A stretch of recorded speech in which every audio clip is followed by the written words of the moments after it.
નમસ્કાર ગુજરાત। આજે તારીખ થઈ છે 6 જૂન અને વાર થયો છે શનિવાર।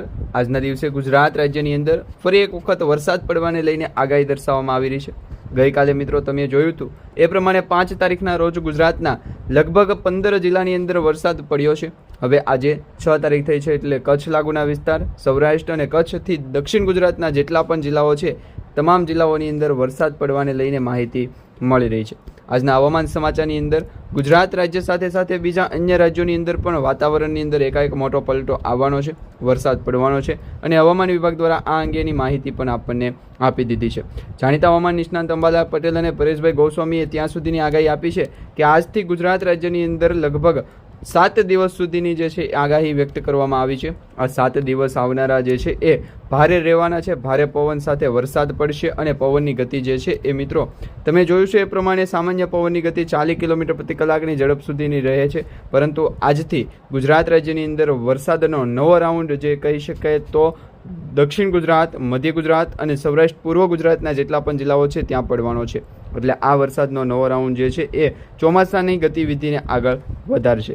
તો બીજી તરફ જોઈએ તો કચ્છ લાગુના વિસ્તારથી દક્ષિણ ભારત તરફના જેટલા પણ વિસ્તારો છે ત્યાં મિત્રો તમે અહીંયા જોઈ શકો છો એ પ્રમાણે એક ટ્રફ લાઇન નક્કી થયો છે। હવે આ ટ્રફ લાઇન છે એ હવામાન વિભાગ દ્વારા નક્કી કરવામાં આવ્યો છે અને હવામાન વિભાગ દ્વારા જ આ માહિતી આપવામાં આવી છે, જેમાં બેંગ્લોર, બેંગલવી, મદુરાઈ, ચેન્નઈ, પોંડુચેરીથી લઈ અને કર્ણાટક સુધીના વિસ્તારો સાથે સાથે અત્યારે કેરળ સુધીના વિસ્તારોની અંદર વરસાદ જે છે ભૂકા બોલાવી રહ્યો છે। કેરળના રાજ્યોમાં ગુજરાતના ઘણા બધા જિલ્લાઓની અંદર જે વરસાદ પડ્યો છે એના કરતાં ડબલ વરસાદ પડ્યો છે। આ સાથે હૈદરાબાદ છે, બેલગાવ છે અને મિત્રો વિજયવાડા, વિશાખાપટ્ટનમ, ભુવનેશ્વર વિસ્તારની અંદર પણ વરસાદની માહિતી મળી રહી છે। એટલે કે ચોમાસું જે છે એ આ ભાગની અંદર બેસી ગયું છે। હવે આ ચોમાસું 2026નું જે છે એ ગુજરાત સુધી પહોંચે તે પહેલાં મુંબઈ, મહારાષ્ટ્રની અંદર પણ વરસાદ પડવાની શરૂઆત થઈ ચૂકી છે। હવે મિત્રો વીજળીના કડાકા ભડાકા સાથેનો વરસાદ પડે તેની માહિતી મળી રહી છે। અંબાલાલ પટેલે જે માહિતી આપી છે તેમાં કહેવામાં આવી રહ્યું છે કે વીજળીના કડાકા ભડાકા સાથેનો આ વિસ્તારની અંદર વરસાદ પડશે તો એમાં પણ ધોધમાર વરસાદ પડવાને લઈને માહિતી મળી રહી છે। દિવસ દરમિયાન 2 ઇંચ સુધીના વરસાદ ખાબકશે, સાથે ખતરો પણ મંડળાતો જોવા મળી રહ્યો છે। ઘણા બધા વિસ્તારોની અંદર વાવાઝોડાની અસર પણ જોવા મળી રહી છે।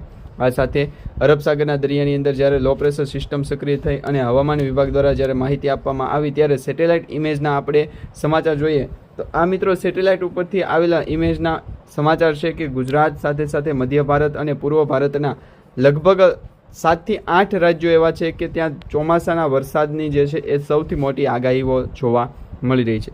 દિવસ દરમિયાન ગુજરાત સુધી વાતાવરણ જે પલટાશે, વીજળીના કડાકા ભડાકા સાથેનો વરસાદ પડવાનો છે। સાથે અત્યારે સેટેલાઇટ ઇમેજના માધ્યમથી એ પણ જોવા મળી રહ્યું છે કે પૂર્વ ભારતની અંદર લગભગ વાવાઝોડું સક્રિય થતું હોય તેવી માહિતી મળી રહી છે। ત્યાંના જે વિસ્તારો છે ખાસ જે તમે જોઈ શકો છો આસામ છે, આ સાથે સાથે આસામથી લઈ અને ઘણા બધા એવા વિસ્તારો, રાયગઢના વિસ્તારો છે, રાયપુર છે, જબલપુર છે, તો બીજા મિત્રો મિઝોરમ છે અને બીજા ઘણા બધા એવા રાજ્યો છે કે ત્યાં આ વરસાદી સિસ્ટમ સક્રિય થઈ છે। એટલે હવામાન વિભાગ દ્વારા આ અંગેની માહિતી આપી છે। તો આ દરેક આગાહી અને દરેક માહિતી તમને આજના વિડીયોની અંદર જણાવીશું। ખાસ કરીને જો તમે અમારી ટોટલ માહિતી યુટ્યુબ ચેનલ પર નવા છો તો અમારી યુટ્યુબ ચેનલને અત્યારે સબસ્ક્રાઈબ કરી લેજો અને દરેક મિત્રોને ખાસ વિનંતી છે જો તમે આજના વિડીયોની અંદર લાઇકનો ટાર્ગેટ પૂરો કરશો તો આવતીકાલના વિડીયોની અંદર જો તમે કમેન્ટમાં જે પણ જિલ્લાનું નામ વધારે પડતું હશે એ જિલ્લાની આપણે માહિતી આપીશું। હવે આજના તાજા હવામાન સમાચારની શરૂઆત કરીએ તો અત્યારે ગુજરાત રાજ્યની અંદર વહેલી સવારના 7 વાગ્યાથી લઈ અને બપોરના 12 વાગ્યા સુધીનું વાતાવરણ કેવું રહેશે તો અહીંયા તમે જોઈ શકો છો 7 વાગ્યાથી બપોરના 12 વાગ્યા સુધીમાં કચ્છ લાગુના વિસ્તારથી સૌરાષ્ટ્રના વેરાવળ, ગીર સોમનાથના વિસ્તાર સુધી જ વાદળોનો ઘેરાવો જોવા મળી રહ્યો છે। એટલે વાતાવરણ ત્યાં પલટાતું જોવા મળી રહ્યું છે। આ સાથે અરબ સાગરના દરિયામાંથી ગુજરાત રાજ્યમાં તોફાની વરસાદની જે છે એ એન્ટ્રી થઈ ગઈ છે। હવે આ તોફાની વરસાદ ગુજરાત રાજ્યમાં કેટલા દિવસ સુધી ચાલવાનો છે, કારણ કે હજી તો ચોમાસું જે છે એ બેસ્યું નથી, ચોમાસાની એન્ટ્રી હજી ગુજરાત રાજ્યમાં થવાની વાર છે। ત્યાં એવા સમાચાર મળી રહ્યા છે કે ગુજરાત રાજ્યમાં તોફાની વરસાદ પડવાનો છે। મોસમ વિભાગ દ્વારા 25 જૂન આસપાસ ગુજરાતના હવામાનની અંદર મોટો પલટો આવશે। એટલે 25 તારીખ સુધીમાં ગુજરાત રાજ્યમાં હચમચાવતી આગાહીઓ જાહેર કરવામાં આવી। સત્તાવાર રીતે ચોમાસું છે એ પહોંચવાની પૂરેપૂરી શક્યતા વ્યક્ત કરવામાં આવી છે। આજે મિત્રો તારીખ 6 જૂન થઈ છે। 6 તારીખના રોજ શનિવારના રોજ ગુજરાત સુધી વરસાદ પડશે તેની આગાહી વ્યક્ત થઈ છે। અહીંયા તમે જોઈ શકો છો ગઈકાલે 5 તારીખના રોજ મુંબઈ મહારાષ્ટ્રના દરિયા વચ્ચે જે છે એ ચોમાસું પહોંચી ગયું છે. એ પહેલાં કેરળની અંદર 4 તારીખે ચોમાસું પહોંચ્યું અને ત્યારથી 72 કલાકની જે આગાહી હતી એ 72 કલાકમાં હવે છેલ્લે 24 કલાકનો સમય બાકી છે. એટલે રવિવાર સુધીમાં ગુજરાત રાજ્યની અંદર દરેક જિલ્લાની અંદર વરસાદ પડી જશે, દરેક ગામડાઓની અંદર વરસાદ પડી જશે, તેની એક સૌથી મોટી અપડેટ મળી છે. બીજી તરફ અંબાલાલ કાકા દ્વારા જે આગાહી કરવામાં આવી છે, રેલમ-છેલમ આગાહી છે એ જાહેર કરવામાં આવી છે. અંબાલાલ પટેલની જે માહિતી છે તેમાં આનંદો વ્યક્ત કરવામાં આવ્યો છે. તારીખ જાહેર થઈ ગઈ છે. ગુજરાત અને સૌરાષ્ટ્રમાં વરસાદનો સાર્વત્રિક પહેલો રાઉન્ડ શરૂ થશે. તેમાં અંબાલાલ પટેલની ચોમાસાની ગતિવિધિને ધ્યાનમાં રાખી અને આગાહીઓ વ્યક્ત કરવામાં આવી. 7 જૂન અને 8 જૂન એટલે કે 7 અને 8 તારીખથી 9 તારીખ વચ્ચે દક્ષિણ ગુજરાતમાં આ દિવસોની અંદર દરમિયાન વરસાદી આગાહી કરવામાં આવી છે. 8 તારીખથી દરિયાની પવનો જે છે એની દિશા બદલાશે, પવનો ફૂંકાશે, તેમજ ભેજવાળું વાતાવરણ છે એમાં હવાનું પ્રમાણ વધશે. 16 તારીખથી આસપાસના વિસ્તારોમાં રાજ્યમાં સમયગાળા દરમિયાન આ ચોમાસાના સત્તાવાર વરસાદ તરીકે જાહેર થતી માહિતીમાં મિત્રો 18 તારીખથી લઈ અને 20 તારીખ સુધીમાં દરેક જિલ્લાની અંદર ધોધમાર વરસાદ પડશે. આ સાથે વાતાવરણમાં વ્યાપક પવનો આવશે. 28 તારીખ સુધીમાં સમગ્ર રાજ્યની અંદર સાર્વત્રિક વરસાદ અને સારો વરસાદ પડશે. દર વર્ષે મિત્રો જૂન મહિનાની અંદર, જુલાઈ મહિનાની અંદર, ઓગસ્ટ અને સપ્ટેમ્બર આ 4 મહિના સુધી જે છે એ ચોમાસાનો વરસાદ રહે છે. પરંતુ આ વર્ષે જે વાવણી લાયક વરસાદ જોઈતો હતો એ વાવણી લાયક વરસાદ હજી પણ પડ્યો નથી. એટલે દરેક જિલ્લાની અંદર વાવણી લાયક વરસાદ પડવાની પણ દરેક ખેડૂતોને રાહ છે. પરંતુ કઈ તારીખે વાવણી લાયક વરસાદ પડશે એ જણાવીએ તો ગુજરાત રાજ્યની અંદર હાલ 10 તારીખથી લઈ અને 15 તારીખ સુધીમાં વરસાદી ઝાપટું જોવા મળશે. તેમાં પણ સાર્વત્રિક વરસાદની માહિતી મળી રહી છે. અલગ અલગ ભાગોની અંદર ધોધમાર વરસાદ છે એ ખાબકી રહ્યો છે. વાતાવરણની અંદર ફેરફાર થતો જોવા મળી રહ્યો છે અને હવામાન વિભાગ દ્વારા આ અંગેની સૌથી મોટી સ્પષ્ટતા કરવામાં આવી છે. અહીંયા તમે જોઈ શકો છો તો સોમાલિયાના દેશો, ઓમાનના દેશ અને યમનના દેશોમાં ધોધમાર વાવાઝોડું છે એ સક્રિય થતું જોવા મળી રહ્યું છે. વાતાવરણીય પલટો પણ જોવા મળી રહ્યો છે અને હવે પછીના દિવસોની અંદર ગુજરાત સુધી ચોમાસું છે એ આગળ લંબાતું જોવા મળી રહ્યું છે. એટલે ગુજરાતના પણ કેટલાક જિલ્લાઓની અંદર વરસાદી માહોલ જામશે. અત્યારે કયા કયા જિલ્લાઓની અંદર જે છે એ એલર્ટ મોડ ઉપર ઓરેન્જ એલર્ટ દર્શાવવામાં આવ્યું છે તેના એક સૌથી મોટા સમાચાર તમને જણાવીએ તો ગુજરાત રાજ્ય ઉપર અત્યારે સામાન્ય રીતે દરેક જિલ્લાની અંદર યલો એલર્ટની જગ્યાએ ગ્રીન એલર્ટ છે. એટલે વાતાવરણ ચોખ્ખું અને સ્પષ્ટ જોવા મળી રહ્યું છે. પરંતુ જો વરસાદી માહોલ જામે તો હવામાનની અંદર પલટો આવી શકે છે. વિવિધ મોડલોના ભાગરૂપે આપણે જ્યારે પણ આગાહી મેળવતા હોય તે જીએફએસ મોડલ એટલે કે અંગ્રેજી મોડલના માધ્યમથી એ જાણીએ કે ગુજરાત સાથે સાથે પવનોની જે સ્થિતિ છે એ મજબૂત સ્થિતિ પણ જોવા મળી શકે છે. અહીંયા તમે જોઈ શકો છો તો દરેક જિલ્લાની અંદર અત્યારે વરસાદ ન પડવાની માહિતી હોઈ શકે, પરંતુ વાતાવરણની અંદર અચાનક પલટો આવવાની સાથે કુદરતી આફતની પણ આપણે માહિતી મેળવવી પડશે. અત્યારે ગુજરાત રાજ્ય ઉપર ચોમાસાના વરસાદની હવામાન વિભાગ દ્વારા આગાહી કરવામાં આવી છે. રાજપીપળા છે, ભરૂચ છે, દહેજ છે, સુરત છે, વડોદરા છે, બોડેલી છે, ખંભાત છે, આ સાથે સાથે ઉમરાપાડા છે, ડેડિયાપાડા છે અને વ્યારા, નવપુરાના વિસ્તારોની અંદર ચોમાસું જે છે એ દક્ષિણ ગુજરાતની અંદર બેસશે. એટલે આ જિલ્લાઓની અંદર જ્યારે ચોમાસું બેસે છે ત્યારથી 15 દિવસની સમયગાળાની મર્યાદા આપવામાં આવી છે કે સમગ્ર ગુજરાતની અંદર વરસાદ પડી જાય. જો મિત્રો આ દક્ષિણ ગુજરાતની અંદર વરસાદ ભૂકા બોલાવે તો પછી આવનારા દિવસોની અંદર વરસાદી સિસ્ટમ છે એ વાદળોના ઘેરાવા સ્વરૂપે અહીંયા તમે જોઈ શકો છો અરબ સાગરની અંદર વધારે પડતા વાદળો છે જોવા મળી રહ્યા છે.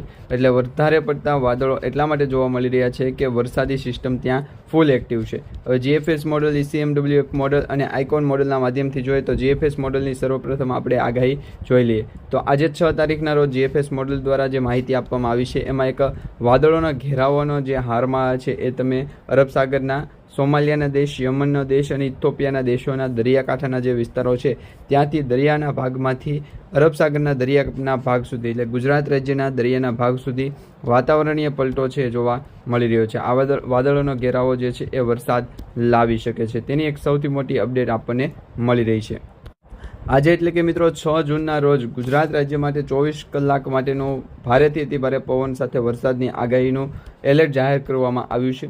અત્યંત ગંભીર ચેતવણી જાહેર કરવામાં આવી છે. દેશના ઉત્તર અને પૂર્વ ભારતના લગભગ 17 રાજ્યોમાં આગામી 13 કલાક સુધી ભારે વરસાદ પડશે.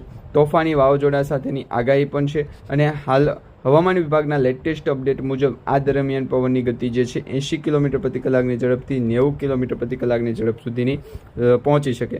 જે જનજીવન માટે મોટો ખતરો સાબિત થઈ શકે, કારણ કે મિત્રો વાવાઝોડાના સામના ખેડૂતોને અને દરેક લોકોને કરવા પડી શકે છે. હવે આગામી 17 રાજ્યોની અંદર હાઈ એલર્ટ જે જાહેર થયું છે એમાં IMD એટલે કે ઇન્ડિયન મેટ્રોલોજી ડિપાર્ટમેન્ટ દ્વારા જણાવવામાં આવ્યું છે એ અનુસાર ઉત્તર પ્રદેશ, બિહાર, દિલ્હી, હરિયાણા, રાજસ્થાન, ઉત્તરાખંડ, હિમાચલ પ્રદેશ, પંજાબ, જમ્મુ કાશ્મીર, ઝારખંડ, પશ્ચિમ બંગાળ, ઓડિશા, છત્તીસગઢ, મધ્યપ્રદેશ, કેરળ, આસામ અને ત્રિપુરા આ જે રાજ્યો બતાવવામાં આવ્યા છે 17 રાજ્યોની અંદર હાઈ એલર્ટ છે અત્યારે દર્શાવવામાં આવ્યું છે.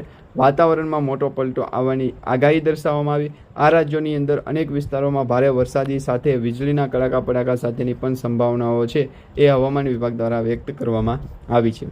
સ્થાનિક સ્તરે તમે જોઈ શકો છો કે તાપમાન કેટલું છે. તો દિલ્હી રાજધાનીની અંદર જોઈએ તો દિલ્હીમાં આફતની આશંકા અહીં મિત્રો 60 થી 70 કિલોમીટર પ્રતિ કલાકની ઝડપે પવનો ફૂંકાઈ શકે, પરંતુ દિલ્હીનું હવામાન જે છે એ સૌથી મોટું હવામાન રહી શકે, કારણ કે 39 ડિગ્રી સેલ્સિયસથી લઘુત્તમ તાપમાન 29 ડિગ્રી સેલ્સિયસ સુધી થવાની સંભાવના છે. એટલે 10 ડિગ્રીનું તાપમાનમાં ઘટાડો થાય એટલે વાતાવરણની અંદર અચાનક જે છે એ ઠંડુ વાતાવરણ થઈ જાય છે. બીજું એ કે મિત્રો ઉત્તર પ્રદેશ, બિહાર અને યુપીના મેરઠ, આગ્રા, કાનપુર અને વારાણસી જેવા વિસ્તારોમાં 65 કિલોમીટર પ્રતિ કલાકની ઝડપે વાવાઝોડું ફૂંકાઈ શકે છે. બિહારના પટના, ગયા અને મુઝફ્ફરમાં સહિતના વિસ્તારોની અંદર જિલ્લાઓની અંદર પણ એલર્ટ જાહેર કરવામાં આવ્યા છે. એટલે વિવિધ રાજ્યોની અંદર વિવિધ જિલ્લાઓની અંદર પણ ધોધમાર વરસાદની જે છે એ આગાહીઓ વ્યક્ત થઈ છે. હવામાન ખાતા દ્વારા આ અંગેની સ્પષ્ટ આપણને ચેતવણી આપી છે. મિત્રો પહાડી રાજ્યોની અંદર જોઈએ તો ઉત્તરાખંડ અને હિમાચલ પ્રદેશમાં ભારે વરસાદ સાથે તોફાની પવનની ચેતવણી આપવામાં આવી છે. ખાસ કરી પર્યટકો માટે સાવધાન રહેવાની સૂચના આપવામાં આવી છે.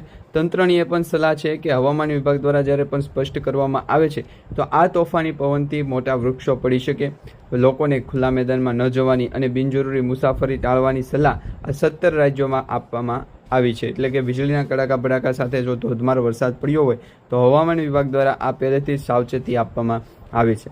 મિત્રો આપણે ગુજરાત રાજ્યના ઘણા બધા ભાગોની અંદર વરસાદ જે છે એ ભૂકા બોલાવે તેના માટેની એક ચોક્કસપણે સ્પષ્ટ કરીને એક માહિતીની સિરીઝ બનાવી છે, જેના માધ્યમથી તમે જાણી શકશો કે હવે ગુજરાત રાજ્ય ઉપર ચોમાસું ક્યાં પહોંચ્યું, સાથે ભારત દેશની અંદર વરસાદની કયા કયા રાજ્યો માટે છે ડિમાન્ડ વધી છે, કયા રાજ્યોની અંદર ધોધમાર ચોમાસું વરસાવી શકે, તેની દરેક અપડેટ અને દરેક માહિતી તમને જે છે એ આજના સાંજના વિડીયોની અંદર મળી જશે. એટલે મિત્રો આજે આપણે છે એ ગુજરાત રાજ્ય ઉપર ચોમાસાના વખતે અને હવામાનના ફેરફારને લગતી જે પણ માહિતી છે એના વિશે વાત કરી છે. અને હજી પણ ગુજરાત રાજ્ય ઉપર જ્યારે વાતાવરણીય પલટો આવે ત્યારે સૌથી પહેલી અસર જે જોવા મળે છે તેની પણ અપડેટ તમને અમારી આ યુટ્યુબ ચેનલના માધ્યમથી મળતી રહેશે. એટલે અમારી યુટ્યુબ ચેનલ સાથે જોડાયેલ રહેજો, ચેનલને સબસ્ક્રાઈબ કરી લેજો. અને આજે સાંજના વિડીયોની અંદર ફરી એક વખત તમારું હાર્દિક સ્વાગત કરીશું, કારણ કે ગુજરાત રાજ્ય ઉપર રાત્રિના પણ વાતાવરણની અંદર પલટો આવે છે, વરસાદ ભૂકા બોલાવે છે. દિવસ દરમિયાન જો કોરું વાતાવરણ રહ્યું હોય તો સાંજે પણ ફરી વખત ભૂકો બોલાવતો વરસાદ છે એ ધોધમાર પડી શકે છે. તો આ દરેક માહિતી છે એ દરેક લોકોને ખાસ કરીને સાચવી અને માહિતીને દરેક લોકો સુધી શેર કરીને વિનંતી કરવામાં આવે છે, જેથી કરી દરેક લોકો સુધી સાચી માહિતી, સચોટ માહિતી છે એ પહોંચી જાય.